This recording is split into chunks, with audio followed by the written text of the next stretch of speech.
That's actually very, very accurate. I was anti-real estate. I hated real estate. In fact, in at that time in 2009, when I first started that marketing agency, if you said to me, JG, you should get into real estate, I would have said that's the dumbest idea ever, because I thought back then that my funds were better used in my businesses. I thought there was a better return of equity, a return of a capital, return on investment if I kept that money in my business. And I really didn't think real estate was a good idea. In fact, for the longest time, I rented. I could have purchased, but I rented for the longest time, and I used to plow that money into other things. Essentially, I plowed it into everything except real estate, which now What in what retrospect was really dumb. But was that that's was how it that a started. mindset or a concept that was passed on to you from somebody else? Like, hey, don't do this. Is it something you saw somebody else crash and burn in, or where did this come Yeah, from?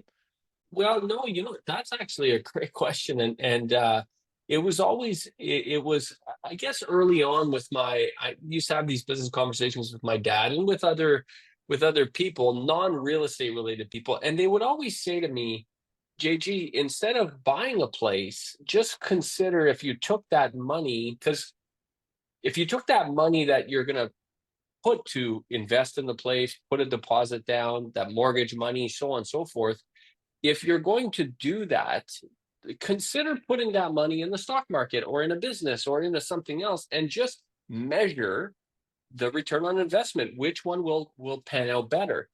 So in my and I did go through that exercise several times, and in my mind, when I would do those calculations, I thought to myself, yeah, real estate probably will return okay, but these things return better. And there was elements that I didn't understand about real estate back then, and I wasn't doing the calculation properly. And because the math I was doing back then was 100% false, and as a result, that's why I justified it in my mind.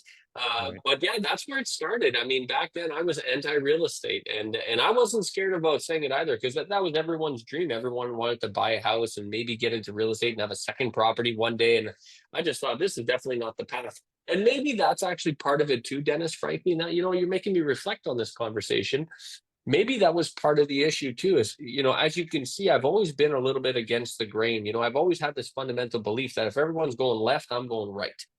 So, and if everyone's looking right, I should be looking left. And as a result of this, everyone has always wanted to get into real estate. And therefore, I've always kind of thought, well, wait a sec, maybe I should give this a second thought. Maybe I don't want to get into real estate until I truly understood real estate.